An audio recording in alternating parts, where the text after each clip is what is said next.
Hello everyone. आज हम human development chapter पढ़ने वाले हैं। ये माइंड मैप हमें चैप्टर के सारे इंपॉर्टेंट टॉपिक्स का ओवरव्यू देता है। तो चलिए शुरू करते हैं ह्यूमन डेवलपमेंट चैप्टर। अब हम इंट्रोडक्शन का बेसिक मीनिंग इजी वे में समझेंगे। ह्यूमन डेवलपमेंट का मतलब होता है लोगों की लाइफ को बेटर बनाना, यानी लोगों को ज़्यादा चॉइसेस और बेटर अपॉर्चुनिटीज़ देना, जैसे अच्छी एजुकेशन, हेल्थ केयर और अच्छा स्टैंडर्ड ऑफ लिविंग। अब ग्रोथ को समझते हैं। ग्रोथ का सिंपल मतलब होता है किसी चीज़ का साइज, नंबर या क्वांटिटी में बढ़ना। और ग्रोथ पॉजिटिव, नेगेटिव या कभी कभी न्यूट्रल भी हो सकती है। वहीं डेवलपमेंट का मतलब सिर्फ इंक्रीज नहीं, बल्कि ओवरऑल इंप्रूवमेंट होता है।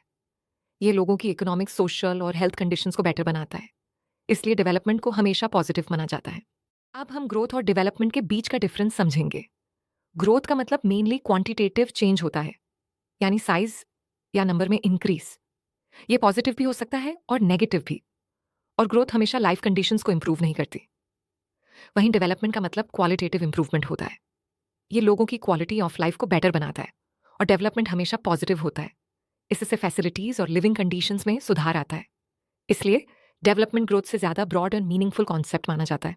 अब कुछ इंपॉर्टेंट पॉइंट्स देखते हैं ह्यूमन डेवलपमेंट के बारे में। ह्यूमन डेवलपमेंट का कॉन्सेप्ट लेट 1980 के दशक और अर्ली 1990 के दशक में ज्यादा पॉपुलर हुआ। इस आइडिया को दो इंपॉर्टेंट साउथ एशियन इकोनॉमिस्ट्स ने क्लियरली एक्सप्लेन किया, डॉक्टर महबूब उल हक और अमर्त्य सेन। डॉक्टर महबूब उल हक ने ह्यूमन डेवलपमेंट का कॉन्सेप्ट इंट्रोड्यूस किया और HDI यानी ह्यूमन डेवलपमेंट इंडेक्स बनाया। वहीं अमर्त्य सेन ने बताया कि फ्रीडम और अपॉर्चुनिटीज डेवलपमेंट के लिए बहुत इंपॉर्टेंट होते हैं। उनके अकॉर्डिंग मीनिंगफुल लाइफ सिर्फ लंबी लाइफ नहीं होती। एक मीनिंगफुल लाइफ वो होती है जहां इंसान हेल्थी हो, रिस्पेक्टेड हो, फ्री हो और अपने गोल्स अचीव कर सके। दोनों इकोनॉमिस्ट्स ने मिलकर पहली ह्यूमन डेवलपमेंट रिपोर्ट को डेवलप किया। 1990 में डॉक्टर महबूब उल हक ने ह्यूमन डेवलपमेंट इंडेक्स क्रिएट किया। इसलिए डेवलपमेंट का मतलब सिर्फ इनकम इंक्रीज नहीं, बल्कि बेटर क्वालिटी ऑफ। अब हम ह्यूमन डेवलपमेंट के 4 पिलर्स में से पहले 2 पिलर्स समझेंगे, इक्विटी और सस्टेनेबिलिटी। इक्विटी का मतलब होता है सभी लोगों को इक्वल अपॉर्चुनिटीज देना। हर पर्सन को जेंडर, रेस, इनकम या कास्ट के बेसिस पर बिना डिस्क्रिमिनेशन के सेम अपॉर्चुनिटीज मिलनी चाहिए। दूसरा पिलर है सस्टेनेबिलिटी। सस्टेनेबिलिटी का मतलब है अपॉर्चुनिटीज की कॉन्टिन्यूटी को मेंटेन करना। हर जनरेशन को फ्यूचर में भी सेम अपॉर्चुनिटीज मिलनी चाहिए। इसलिए एनवायरमेंटल, फाइनेंशियल और ह्यूमन रिसोर्सेज का यूज केयरफुली करना जरूरी है, ताकि फ्यूचर जनरेशंस की नीड्स भी फुलफिल हो सके। अब नेक्स्ट 2 पिलर्स समझेंगे, प्रोडक्टिविटी और एम्पावरमेंट। प्रोडक्टिविटी का मतलब ह्यूमन लेबर प्रोडक्टिविटी से है, यानी लोग कितना एफिशिएंट वर्क करते हैं। इस प्रोडक्टिविटी को इंप्रूव करने के लिए एजुकेशन, हेल्थ फैसिलिटीज और स्किल डेवलपमेंट बहुत इंपॉर्टेंट होते हैं। ये कैपेबिलिटीज लोगों को बेटर वर्क करने में हेल्प करती हैं। अगला पिलर है एम्पावरमेंट। एम्पावरमेंट का मतलब है लोगों के पास चॉइसेस लेने की पावर होना। ये पावर फ्रीडम और कैपेबिलिटीज बढ़ने से आती है। गुड गवर्नेंस और पीपल ओरिएंटेड पॉलिसीज एम्पावरमेंट को इंक्रीज करती हैं और लोगों को बेटर डिसीजंस लेने में सपोर्ट करती हैं। अब हम ह्यूमन डेवलपमेंट के अप्रोचेस को समझेंगे। सबसे पहला है इनकम अप्रोच। ये ह्यूमन डेवलपमेंट का एक पुराना अप्रोच है, जिसमें डेवलपमेंट को इनकम से लिंक किया गया है। इस अप्रोच के अकॉर्डिंग इनकम का लेवल इंडिविजुअल की फ्रीडम को रिफ्लेक्ट करता है। जितनी ज्यादा इनकम होगी, उतना ही ज्यादा ह्यूमन डेवलपमेंट का लेवल माना जाएगा। दूसरा है वेलफेयर अप्रोच। इस अप्रोच में ह्यूमन बीइंग्स को डेवलपमेंट एक्टिविटीज के बेनिफिशियरीज या टारगेट्स के रूप में न देखा जाता है। ये approach education, health, social security और बेसिक अमेनिटीज पर गवर्नमेंट एक्सपेंडिचर बढ़ाने की बात करता है। इसमें लोग डेवलपमेंट के एक्टिव पार्टिसिपेंट्स नहीं होते, बल्कि पैसिव रिसिपिएंट्स होते हैं। और गवर्नमेंट की रिस्पॉन्सिबिलिटी होती है वेलफेयर पर एक्सपेंडिचर बढ़ाकर ह्यूमन डेवलपमेंट को इंप्रूव करना। अब समझेंगे बेसिक नीड अप्रोच और capability approach. Basic need approach को इनिशियली इंटरनेशनल लेबर ऑर्गेनाइजेशन यानी ILO ने प्रपोज किया था।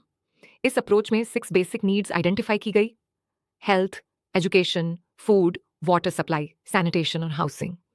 इस अप्रोच में ह्यूमन चॉइसेस पर ज्यादा फोकस नहीं किया जाता। इसका मेन एम्फेसिस डिफाइंड सेक्शंस के बेसिक नीड्स प्रोवाइड करने पर होता है। अगला है कैपेबिलिटी अप्रोच। ये अप्रोच प्रोफेसर अमार्त्य सेन से एसोसिएटेड है।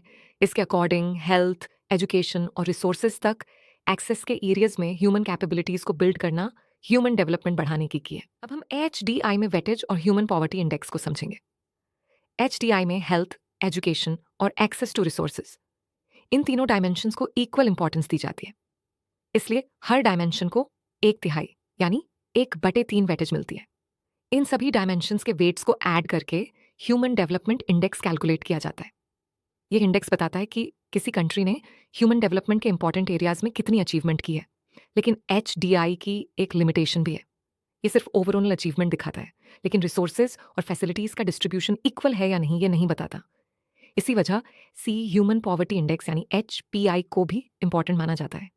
HPI ह्यूमन डेवलपमेंट में शॉर्टफॉल को मेजर करता है, यानी डेवलपमेंट की कमी को शो करता है। इसमें कई इंपॉर्टेंट इंडिकेटर्स को इंक्लूड किया जाता है, जैसे 40 साल की एज तक सर्वाइव ना कर पाने की probability, adult literacy rate, clean water की लैक और अंडरवेट चिल्ड्रन के नंबर। ये इंडिकेटर्स बताते हैं कि सोसाइटी के कितने लोग बेसिक फैसिलिटीज से डिप्राइव्ड हैं। इसीलिए कई बार ह्यूमन पॉवर्टी इंडेक्स और ह्यूमन डेवलपमेंट इंडेक्स से ज़्यादा रिवीलिंग माना जाता है। अब 2 इंपॉर्टेंट बॉक्सेस देखते हैं। पहला पॉइंट UNDP से रिलेटेड है।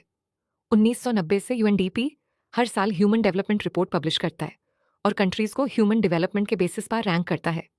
इसके लिए mainly human development index and human poverty index indices use किए जाते हैं। दूसरा पॉइंट भूटान से रिलेटेड है। भूटान इज ओनली कंट्री जो ग्रोस नेशनल हैप्पीनेस यानी GNH को ज़्यादा इंपॉर्टेंस देता है instead of only economic growth.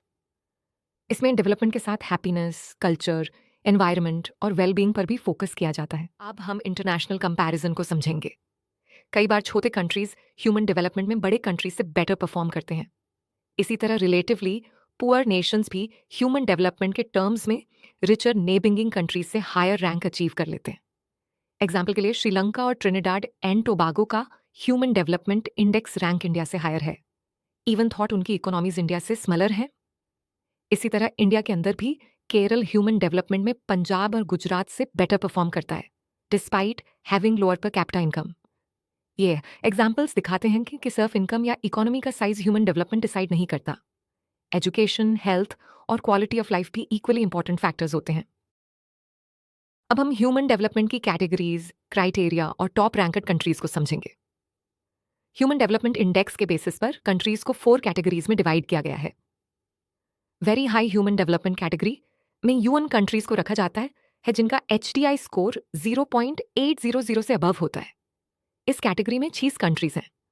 High human development category में HDI स्कोर 0.700 से 0.799 के बीच होता है और इसमें 53 कंट्रीज इंक्लूड हैं। मीडियम ह्यूमन डेवलपमेंट कैटेगरी में स्कोर 0.550 से 0.699 के बीच होता है और इसमें 47 कंट्रीज हैं। लो ह्यूमन डेवलपमेंट कैटेगरी में HDI स्कोर 0.549 से बिलो होता है और इस कैटेगरी में 33 कंट्रीज इंक्लूड हैं।